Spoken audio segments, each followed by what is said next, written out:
Hey everyone, today I'm here with another horror movie recommendations list. I was asked by somebody if I could give them some more recommendations, so I grabbed about 20 to 25 more movies, and I'm here just going to go through them like I did last time, going through them alphabetically. This time, though, I did add some that while I don't personally like, I went and rented them, and I'd seen them before, so I thought that maybe they'd be for a specific audience while they weren't for me. Somebody definitely likes them. I know a lot of these movies that even though I didn't like them, they were still popular. But for the most part, these are ones that I own that I really like. So, starting off with one of my favorite vampire movies, and that's 30 Days of Night. This is set in Alaska during a month where there is no sun during these 30 days. It's just straight of darkness. And so during this time, vampires come and they just start wiping out this whole town. And so it's pretty good. If you've never seen it and you're into vampires, this is probably my favorite. If it's not, it's Salem's Lot. I saw this a long time ago, and one day I just decided I was going to rewatch it, and I was like, man, I need to buy that movie because I forgot how good it was. Josh Hartnett is in it, Melissa George, and Danny Houston. Also, Ben Foster is in this for a little while. But yeah, it's a pretty good movie. I would definitely recommend it if you're a fan of vampire movies. But if you're somebody who doesn't like seeing animals die, there is kind of a towards the beginning. There's a part where a bunch of like snow dogs kind of just get slaughtered. So I don't like seeing animals get hurt, but you don't really see, you just see the aftermath of it. But yeah, it's still pretty gruesome. So I do recommend this though for most people that want a good vampire movie. This next one, I own it, but I do have to say it's very hit and miss for me every time I watch it, and that's A Cure for Wellness. I either have to really be in the mood for this or um, just like be at the right time or something. Because there's sometimes I've watched this and have been like, that's pretty good, and then other times I'm like, man, I don't really like understand what I saw in that. So it was one that I saw it when it first came out in the theaters. I liked it the first time, and I was like, man, that's maybe one of the weirdest movies I ever saw at the time. But since then, I've seen plenty more weird than this. I just recently saw The Substance, and that was crazy. But yeah, anyway, so this movie is set in, I believe, somewhere in Europe, like Switzerland or somewhere in like the mountains. I can't even remember where this like Wall Street guy is sent to bring back one of his own who just kind of has been gone. He's one of like the shareholders. He's been gone for a long time, and he's told to bring him back. And whenever he gets there, he kind of realizes there's something not right about this guy. That he seems almost like he's not himself. He was like very business driven, where now he's suddenly something's wrong with him. But he kind of snaps out of it, and then he ends up dead shortly after. Well, he decides to leave, but on his way out, he gets into a car accident, and now he's a patient at this. It's kind of like a recovery or like mental wellness center. And so I don't want to tell you too much because this is one that just gets into some really crazy stuff, but it has, it's a Gore Verbinski film, so I believe he's the one that did The Ring. But Dane DeHaan is in it, Jason Isaacs, and Mia Goth. This was the first movie I saw Mia Goth in. And she plays like a really kind of strange character who is like a full grown adult but acts like she's a kid. And it's kind of interesting, but I really like it certain times, and other times I'm like, not really feeling this. So, but I do think that a lot of the moments in this are good. There's a scene where he's getting his teeth. Well, I don't want to tell you too much. They're doing something with his teeth. They start doing like medical like malpractice on him at times, and there's that, and then some experiment that's like he's almost being put in like an iron lung type of thing. But yeah, there's a lot of cool stuff in here like that, but it's just so weird at times, and it is pretty long. I believe it's like 140 or 150 minutes, 146 minutes. Yeah, that it's like you really have to want to sit down and want to watch that one. Next one is possibly my top five favorite horror movies, and this just got a theatrical re-release. And this is Jennifer Kent's The Babadook. I love this movie. I love psychological horror, and so this is in the top five for sure of those. And this may be, in general, top five favorite horror movies. I would say it's probably 3, 4, or 5, but the first time I watched it, I was like, that was pretty good, and then like I didn't catch on to the metaphors quite like the first time. I was like, I understood what it was going for, but I took it more of a monster movie, where like then I watched like an explanation video, and I was like, oh, okay, that makes a lot of sense. Where there was some things I was just like not picking up on. Well, the movie's basically about Amelia, who on her way to the hospital to give birth to her son, her and her husband, they're in a car accident and her husband dies. And 7 or 8 years later, she still hasn't grieved with this. And so this whole movie is basically about coming to terms with death or grief or just like the loss of someone, but it takes the form of a monster. And so when she reads this book to her son called the Babadook or Mr. Babadook or something, uh, the creature from that book starts to come to life and haunt them. It's pretty good. I've showed this to plenty of people, and not a single person hasn't liked it. Most horror fans have seen this one, but I still think that there is a great amount of people that haven't seen this. My one friend who's just recently starting to get into horror, I told him he's got to check this one out because in the past 10 years, this is probably my favorite. So I really enjoy that one.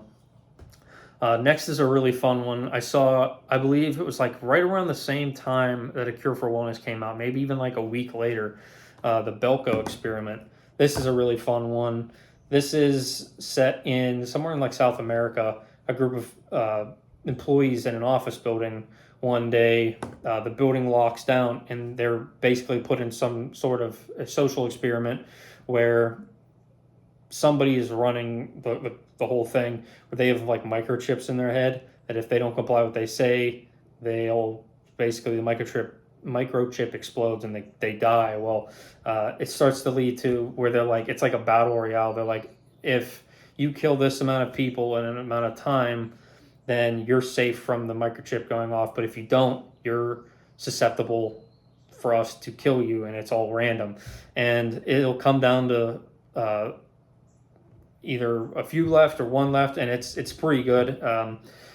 So I'm trying to remember who's in this. I remember there's like a few pretty popular people. John Gallagher Jr. is the main actor. Tony Goldwyn is, I recognized him. John C. McGinley.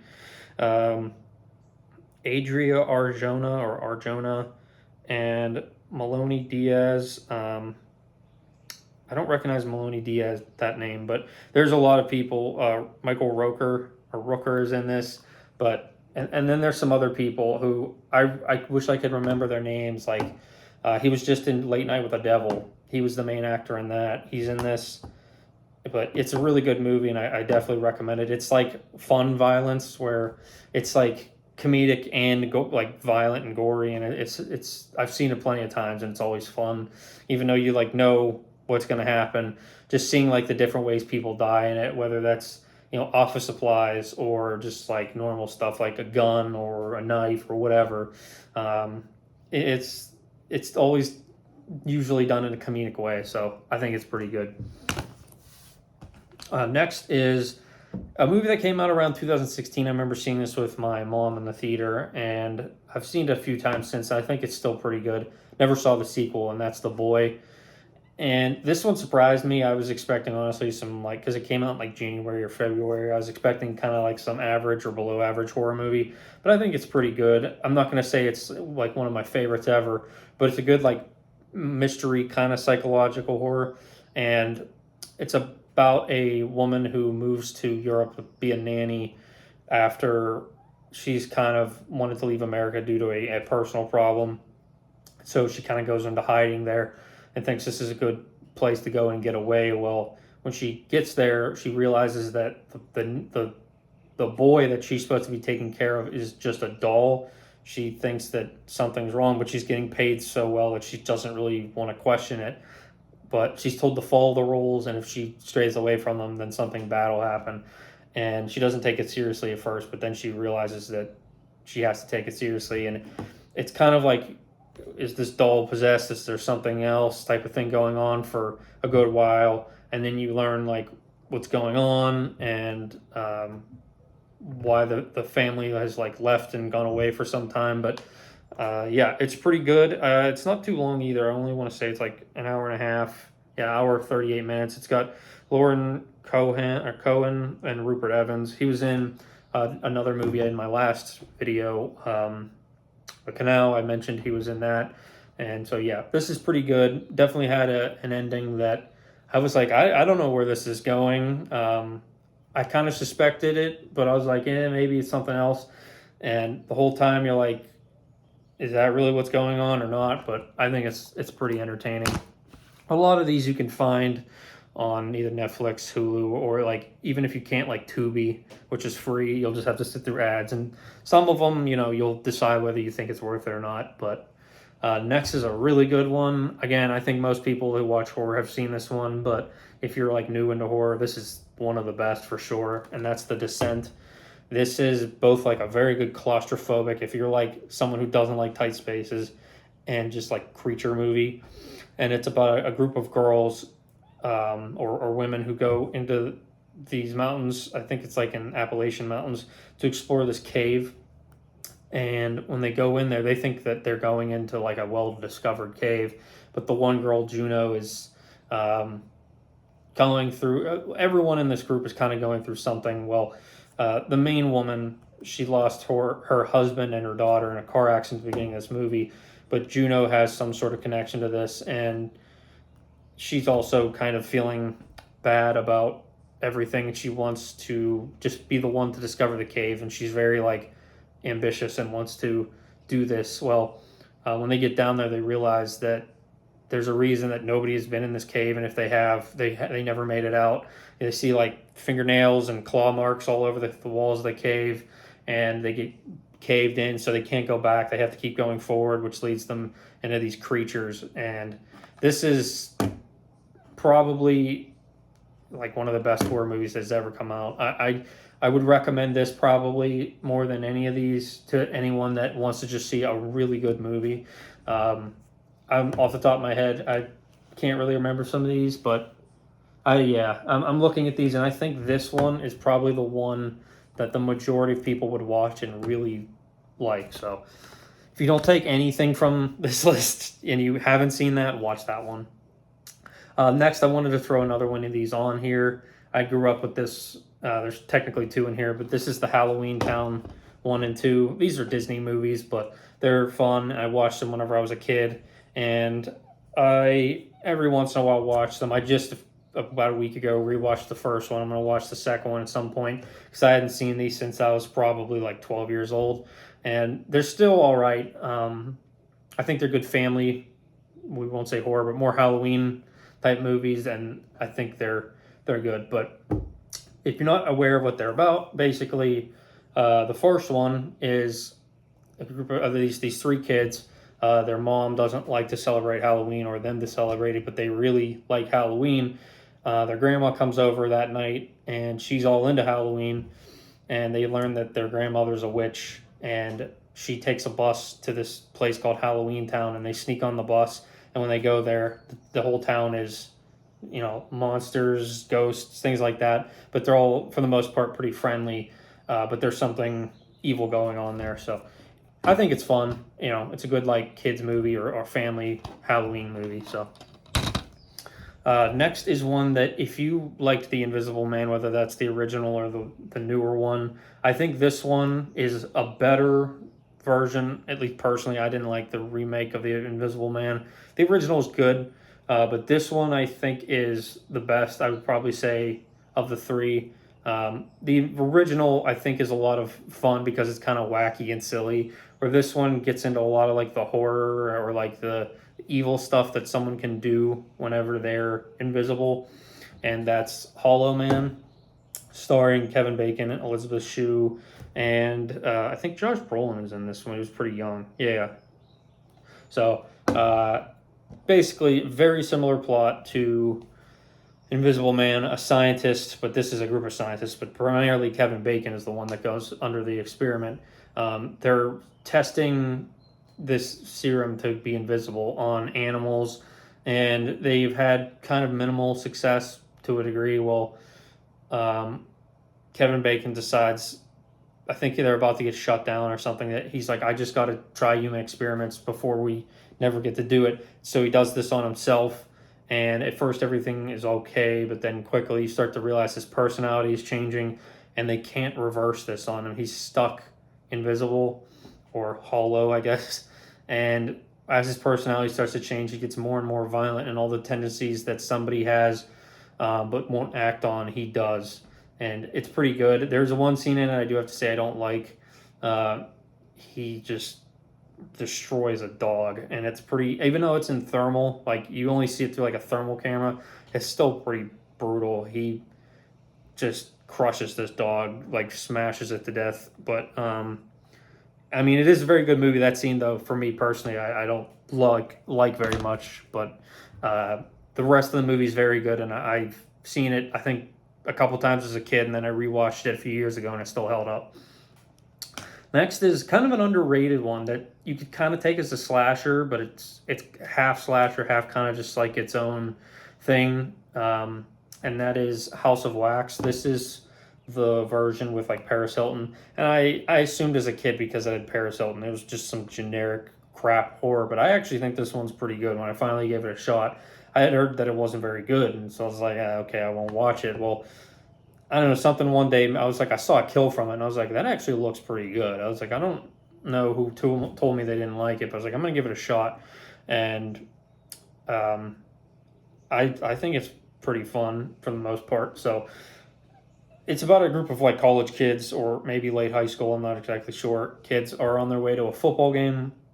Along the way, I think they have like car trouble. Or no, they go camping, they like camp out. But something happens overnight and their car doesn't work. It doesn't start in the morning, and so they walk to this town, and something's not right with the town, and basically all the people have been turned into wax figures, and somebody is doing something with them, and it's pretty good.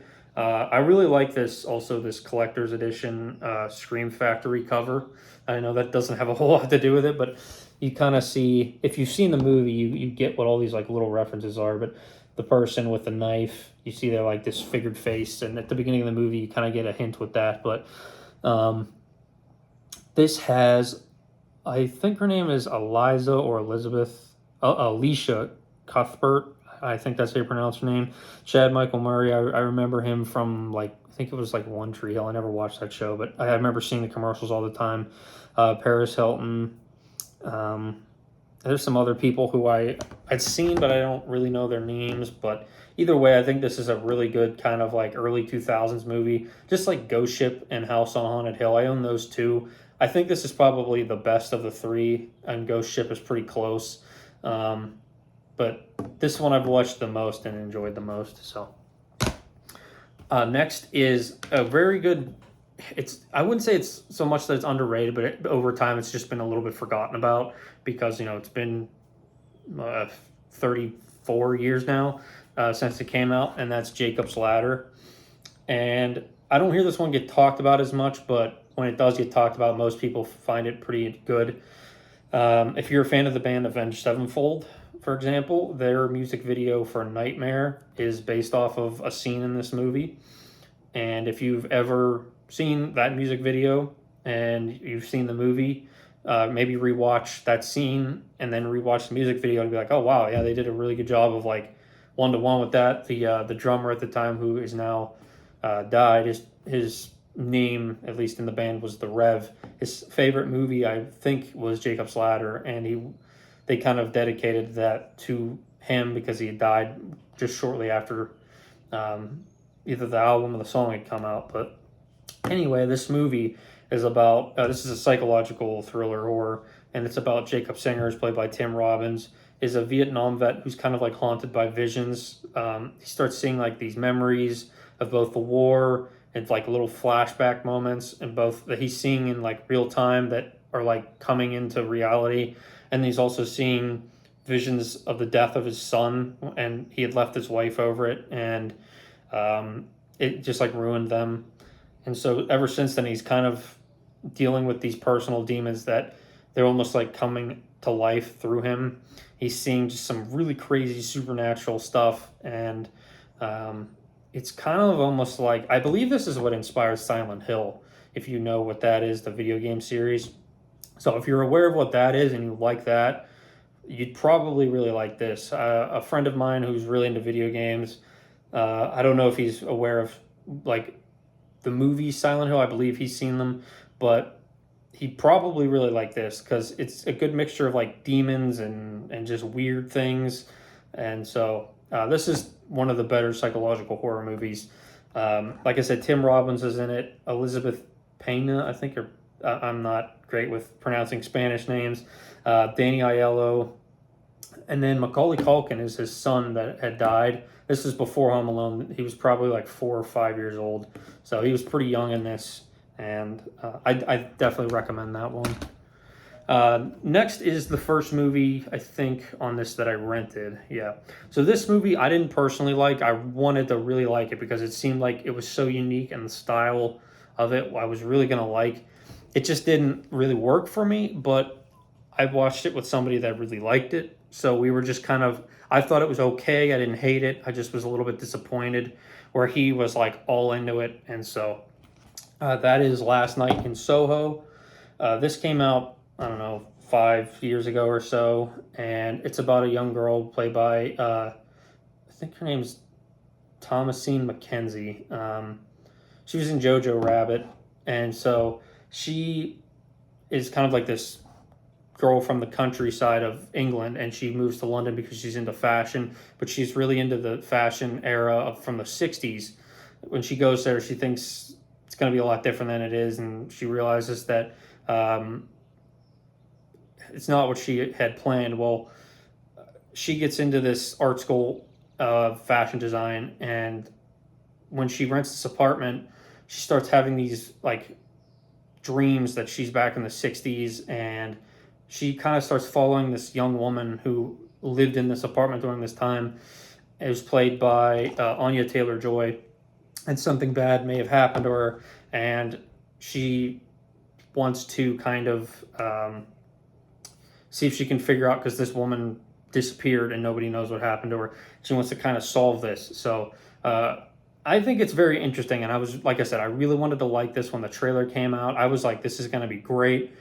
And I've watched it since, and I liked it a little bit more the second time. I just felt a little bit still disappointed because the horror is kind of taking a back seat more to the style of the movie of like the 60s. And I did like that for a good amount of time, but it felt like it was more that and like the whole art side of it with like, clothing industry than it was horror. So there's definitely an audience for this one that I think a lot of people did like it. It just wasn't as good as I had hoped. So I did want to throw that on there.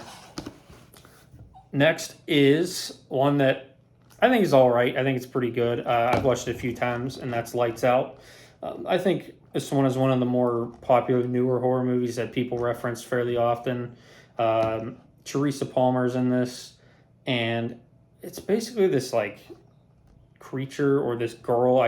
She's something not quite human, but not quite creature-like, who suddenly has kind of come out of somewhere. I don't want to tell you where. She's come from something and gets herself involved with this family, but she basically can't be seen during when there's a light on. But when you turn the lights off, you can see her, and it's like there's a short horror that was made off of this, and I think that's what made this movie popular. So I think at the time a lot of people saw it because the short was so good. I think as a full-length movie, while it's still good, it doesn't need to be even that long. It's not even that long. It's only 81 minutes, but I think the short works a little bit better in its premise than the full-length movie. I used to own this. I don't anymore. I would watch it again. It's definitely good. It's just not a personal, like, I gotta watch that time and time again type of thing.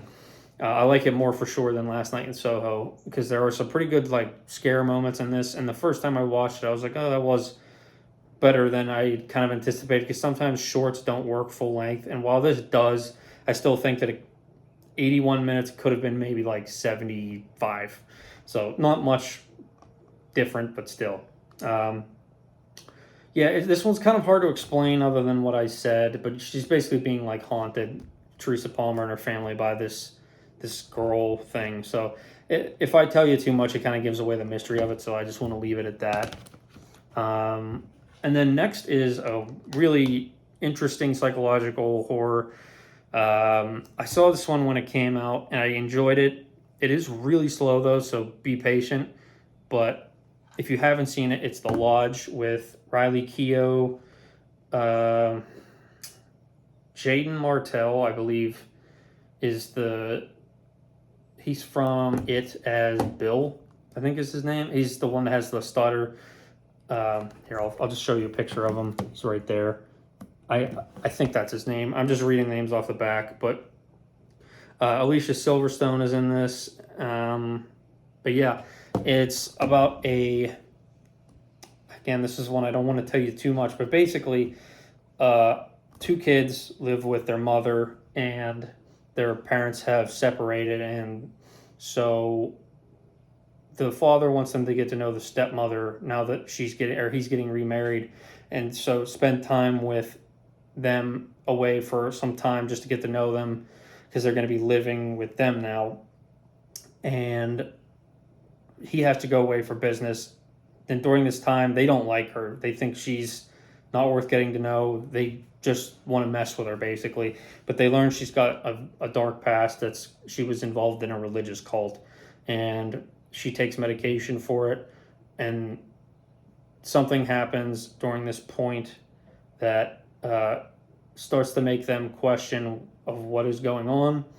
They get themselves into a very dangerous situation. I'm trying to be as vague as possible, but I'll just leave it at that. There's a really good couple shocking moments in this movie. The first time I saw, it's in the first 10 minutes. I was like, wow, I was like, that was pretty good. I knew as soon as I saw something happening, I was like, I think something bad's going to happen. And then it did. And I was like, I'm glad they didn't also like shy away from showing it. I think it's pretty well done. And then the ending of this movie is pretty shocking. It gets into some dark, like religious cult stuff. So it is slow, like I said. So like I watched this one in theaters and it felt really long in theaters. It's an hour and 48 minutes, but I think it's good and it's really worth your time if you're into these kind of psychological movies. So give that one a watch. This one is one I've been looking to buy, and like I could just buy it off of like eBay or whatever, but because I guess it went out of print so fast, I can't really find it for a good price. So that's The Menu. This is pretty good. I saw it when it came out. I was like, I'll buy it, and then I just put off buying. I was like, I'm gonna wait till it's cheaper because I enjoy it, but it's not. It is horror, but it's not quite like really, really horror. It's more of like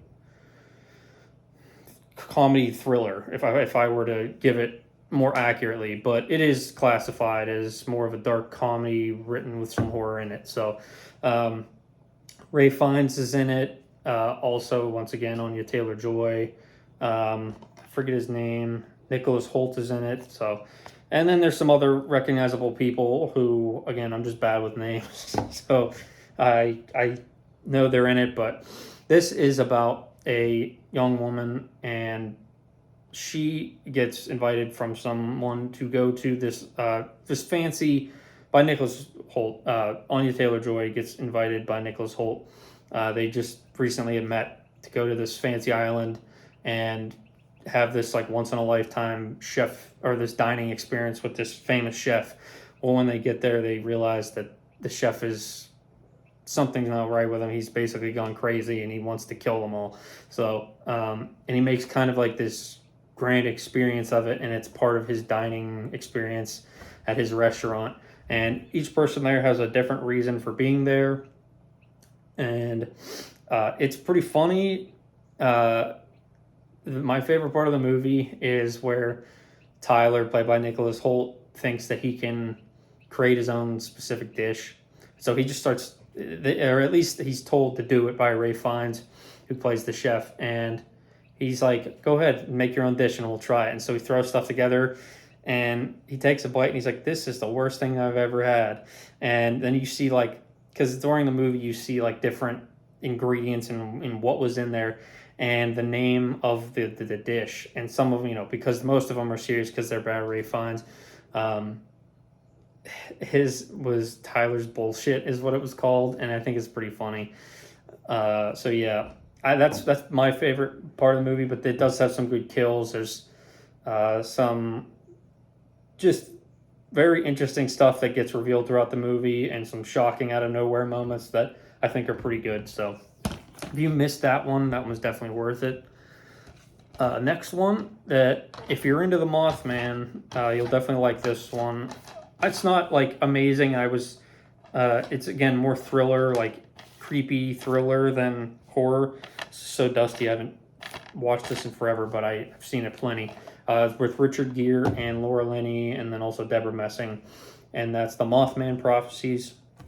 I've been to the Mothman Museum twice. Point Pleasant, I guess, twice. I only went to the museum once. I went during the festival the second time, and it was crowded like crazy. But yeah, so this is, I believe, in like the late 90s or early 2000s this came out. But it's basically Richard Gere is married to Deborah Messing, and they're looking at new houses, and on their way home one day, they get into a car accident, and something happens. It's not so much the accident itself, but something she sees during the accident. It's like a premonition of death.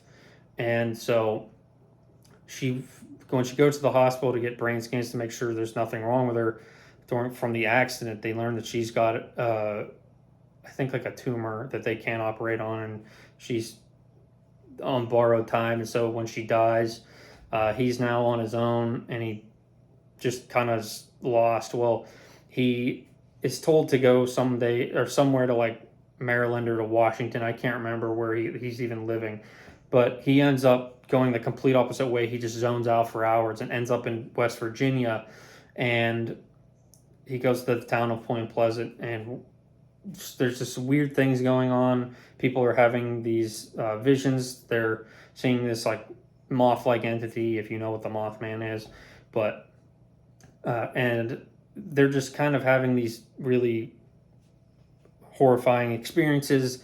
And so if you know what the Mothman is, you know kind of what he represents. He's this premonition of something bad to happen, and supposedly the real story, whether you believe it or not. I've read most of the book, The Mothman Prophecies. I never finished it, but it was pretty interesting.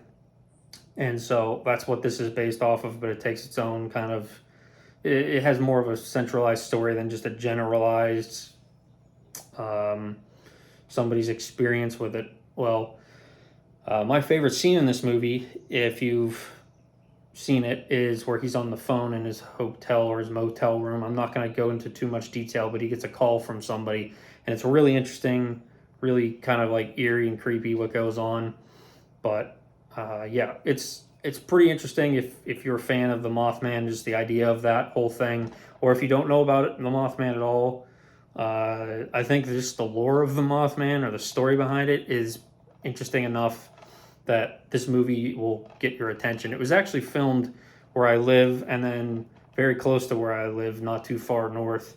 It was filmed downtown Pittsburgh, which is not too far from me, and then a town probably 45 minutes to an hour north of here called Katanning, which is a bridge that they had used in one of the scenes to represent the real bridge that in the 1960s, the silver bridge that had collapsed. So that's kind of the whole story of the 1960s of what had happened during that time is what this movie is based off of. Next is another one that I don't personally really like, but a lot of people really, really liked it when it came out. So I want to throw it on here for the people that they're into like those Cronenberg like type movies, or those really interesting like body horror movies that, while I've always seen them and found them interesting with like the special effects, The Substance is one like I just mentioned earlier. I didn't like that movie at all, if I'm being quite honest, and it was just too much. Possessor is pretty close to that, but if you saw The Substance but you missed Possessor, or you know what like The Fly is, this is kind of this is the son of David Cronenberg, who did The Fly. What I don't remember, Brandon Cronenberg did this Possessor, and this is his, of what I've seen by him, his best work, I would say. And this one's kind of hard to explain what's going on, but it's basically about a corporate assassin who she she kind of takes like control of people. She possesses them through their mind and takes control of them, and then commits a kill or a hit, and they'll take the blame for it instead of her. So it's like she's never even there, and she'll take this person over. Well, she gets one job that kind of goes too far, and then she starts to kind of question her own like life and reality. So it's pretty interesting. I liked the idea, and there are things in this movie I liked. I just thought it was a little too sci-fi and a little too weird for me. But if you're into those kind of like sci-fi, we'll just say like somewhat Blade Runner mixed with like that whole body horror thing, you'll probably really like this. It just wasn't my thing. Next is a psychological thriller with Sandra Bullock, and this one doesn't get talked about enough, and that's Premonition. This is about Sandra Bullock, who one day she wakes up and finds out that her husband, she's married and has kids and everything, her husband has died in a car accident, and then the next morning she wakes up and he's alive again. Then she goes to bed and he's dead again, and it's like she's confused as to what's going on, and there's this kind of like back and forth where he's alive, he's dead, he's alive, he's dead, and there's something behind this, and she kind of gets into this like almost time loop thing where time doesn't seem to be linear, and so she has to maybe see if she can solve what's going on before she loses her husband for good. But it is very good and it's very interesting. If you haven't seen it, it's definitely worth a watch. It came out in the early 2000s or mid 2000s, and I've seen it a few times and I've always enjoyed it. And this one's not so much scary as it is thriller with some kind of sudden shock jump moments. So next is one that again I really wanted to like, but the metaphor of the movie I think was better than the execution. I didn't hate it. I liked some of it. I just felt that by the end I was a little bit left disappointed, and that's Relic. This is kind of a psychological movie mixed with it's almost if you took the movie I mentioned in my last list, Taking of Deborah Logan, and mixed it with more psychological horror, where somebody with dementia or Alzheimer's, you're seeing life through their perspective, and this gets into more of the family dynamic of what's going on. It gets a little too weird at the end, but I understood what was happening. So, and it's about a grandmother who the daughter and the granddaughter come to live with her because she's gotten to the point in her dementia that she needs someone to take care of her. Well, one day she just disappears and they can't find her. And they're kind of trying to both find out where she is, and then you see from her perspective what's going on. It's interesting. I'll say that. I just think that there's an audience, like some of these, like I said, there's an audience for this. I just felt that it got a little bit too artsy by the end, and what they were saying, it just kind of was like, you went a little too weird with it for me. There's only 4 left here. This is the last one that I don't own. Again, this is one that I think has a lot of potential, and I think the director especially, I just think it was a little too slow at times to be overall really good. But I think of the ones that I don't own, this is one of the better ones. I think The Menu is definitely my favorite of them because I still want to own that movie, where these other ones I could take it or leave it. But this one's not bad.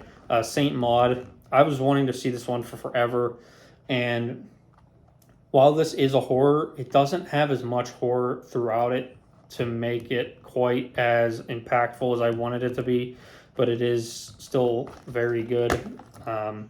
So it's about a young hospice nurse who's taking care of a woman who's in the late stages of cancer, and during this time, this girl is trying to kind of convert her into her religion.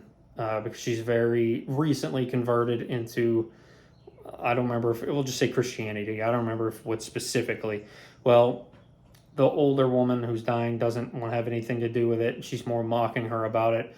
But you see that there's something about her that Maud is not quite natural. And whether that's she is having these kind of moments with God, moments with something else, or maybe she's just not right in the head. And I think for the most part, it is pretty good. I would definitely rewatch it. I just think that the first time I rewatched it, I was expecting a lot more to happen, and there's more like quick moments for about, well, let me see how long the movie is. It's 84 minutes. So I would say for 70 minutes of this movie, it's just quick little moments of things happening like in a flash or maybe briefly, where it's more of like a quick vision of something evil happening until you get to the last 10, 15 minutes when something really big does happen, and then the whole rest of the movie is like really good. If the ending of that movie was more, if more of that, but maybe just hinted at throughout, I think I would have really liked this. I would say I'm willing to give this one a second watch. I might even rewatch it after this video just because me talking about it makes me want to. I think it is really well done. There's nothing wrong about it. I just think it's a little bit slow, and it carries that. It doesn't carry its momentum as well as something, or as well as you'd hope, I guess is a better way to say it. But I still recommend it. Next is a really funny movie, honestly, from the 70s, I believe. So I'm recommending this one because this is like one of the funnest horror movies I own. I almost wore the t-shirt just to like, because I like wearing these horror shirts for these videos, but I like, to talk about this one with people who have never seen it because it's just funny. It's both horror, but it's comedy too, because it's just strange. It's like one of the most offbeat horror movies. And I'm trying to find names on here. Tanya Roberts, the main actor. I don't see his name on here, but I recognize him.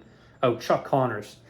Well, if you're like older and you recognize him from like a TV show called The Rifleman, he was also an athlete during his younger years, but he was like, I'd probably say in his between late 50s to 60s in this, but it's about a group of teenagers or young adults that they're driving down the road and suddenly their car breaks down, and they stop at this gas station to find a tire, I think, and all of a sudden these mannequins are like coming to life and they're attacking, and it's this good mix of like funny with kind of creepy, where the mannequins are both like coming to life and not really alive, and they're killing people but not quite. I don't want to tell you too much, but and the other group of friends goes to look for them, and they run into this old man who runs this museum that him and his brother ran, but his brother moved on, and now he's there by himself, and his wife either left or died. I can't quite remember. And so they kind of get to know him, and his name is Mr. Slauson. I did a WWE like Royal Rumble whenever I played those WWE 2K games, and they're still fun to play, but I don't really watch WWE that much. But I made my own Mr. Slauson character and threw him in there because he's entertaining, and once you get to know what's going on in this movie, it's pretty funny. I don't want to tell you too much, but that's just the general gist of what's going on. Next is a pretty underrated one that a lot of people seem to not like whenever it first came out, like the people that I worked with, because I saw this when I worked at the theater. The people that I saw this with thought it was terrible, and I was like, I think it was good, but my friend and I really like it, and that is Underwater. It's basically take Alien and put it underwater, and it's very similar. It's not as good as Alien. It's almost like Alien meets The Descent, but underwater. And so these engineers are stuck in this underwater station when all of a sudden the movie kicks off immediately too. So from start to finish, this movie is going, and that's what I like. So you're never bored. Well, the station starts to fall apart, and they have to find a way out before they run out of time, because there's only so much oxygen and so much time left before the whole station just crushes from pressure. and there's like 5 or 6 of them left. The main actress Kristen Stewart. There's Vincent Castle, Jessica Henwick, John Gallagher Jr., T.J. Miller. I'm gonna be honest, I can't pronounce that guy's name, but yeah, there's a group of them left, and yeah, they basically have to escape. Well, they're not alone in the bottom of the ocean. Well, I'll just leave it at that. There's something under the water, and then once you find out what is really going on at the end, it's just like that's pretty cool. So if you've never seen this and you want a good like claustrophobic underwater horror movie, this is definitely for you. And then lastly, hopefully before my phone cuts out here because it's telling me it's low on space, which I don't know how that's possible, but White Noise, starring Michael Keaton. And this is, I will admit right off the bat, this is kind of average, but I still like it. I like that the EVP part of this is actually pretty disturbing, and they did a very good job of advertising with this, making it them play real EVPs, if you believe in that stuff. And it's about an architect played by Michael Keaton. His name's like John Rivers. His wife dies in an accident, and during the next few months, he starts having these little moments where he just thinks he's not alone, and then suddenly he talks to someone that learns about EVPs, electronic voice phenomenon, and he finds out that his wife is trying to communicate with him from beyond, and so he gets so obsessed with it that he can't think about anything else, and he starts like kind of having these ghost experiences. Well, suddenly something from the other side is trying to hurt him and come into his world. So it's pretty good. For me, I think it's good, but I do have to say for the average person, it is average. So it's a good ghost mystery thriller with some good horror jump moments. Some people like it, some people don't. That's why I say it's average, because I've seen a lot of people talk crap on this movie, but I watch it and I'm like, I don't know, I think it's pretty decent. So that's the second list. I don't know if I could do more. If you like really wanted me to, I probably could, but I think I would have to get into movies that are just so blatantly obvious that like I'm trying to tell you more about movies that maybe not the average person knows, or that horror fans may have missed. So yeah, let me know which one of these you've seen, which ones you like, and if you really want me to, I could probably pull some more out, but I think 2 lists of 20 to 25 is good enough. So thanks for watching, and I'll talk to you guys soon. Bye.